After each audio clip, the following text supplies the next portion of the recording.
కొత్త బైకర్స్ గురు, పాత బస్తీలో రైడ్స్ షురు. పూర్తి వివరాలకు చదవండి రేపటి సాక్షి దినపత్రిక. కూటమి ప్రభుత్వం 100 రోజుల పాలన అంతా మోసం, మాయమాటలతో నిండిపోయిందని నెల్లూరు జిల్లా ప్రజలు మండిపడ్డారు. నీకు 15,000, నీకు 15,000 అని చెప్పి తమని రోడ్డున పడేశారని ఆగ్రహం వ్యక్తం చేశారు. 100 రోజుల పాలన ఫెయిల్యూర్ నుంచి అందరినీ దృష్టి మళ్లించేందుకు వైఎస్ జగన్మోహన్ రెడ్డిపై తప్పుడు ప్రచారం చేస్తున్నారని ధ్వజమెత్తారు.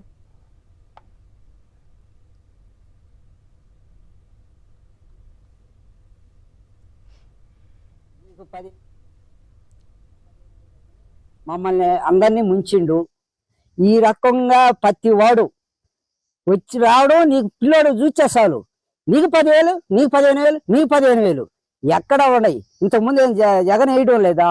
వేస్తున్నాడు కదా. ఇప్పుడు నువ్వు సపరేట్గా చెప్పినప్పుడు ఇప్పుడు వేయాలి కదా. వేయకుండా రాజకీయం ఎంతసేపటికి వాళ్ళని జైల్లో పెడదాం, వీళ్ళని ఇది చేద్దాం అనేది ఎందుకు?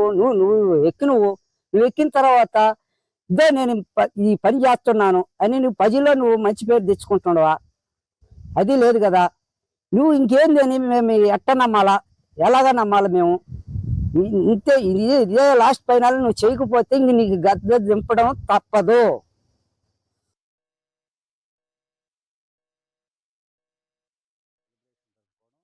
చాలా హాస్యాస్పదం.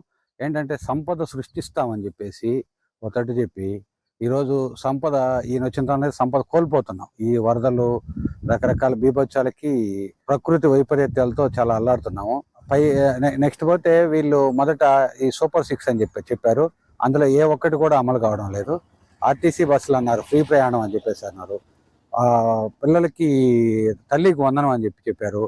నెక్స్ట్ పోతే గ్యాస్ సిలిండర్లు చెప్పారు. రకరకాల పథకాలు చెప్పి ఈరోజు ప్రభుత్వం అధికారంలోకి వచ్చిన తర్వాత, ఏరు దాటిన తర్వాత బోడి మల్లన్న లెక్కలో ప్రస్తుత పరిపాలన కొనసాగుతుంది. వీళ్ళు 100 రోజులు మేమేదో ఉద్ధరించామని చెప్పి చేసుకోవడం, అసలు వాళ్ళకు వాళ్ళు మనస్సాక్షిగా వాళ్ళు ఒకసారి ఆత్మ పరిశీలన చేసుకుంటే బాగుంటుందని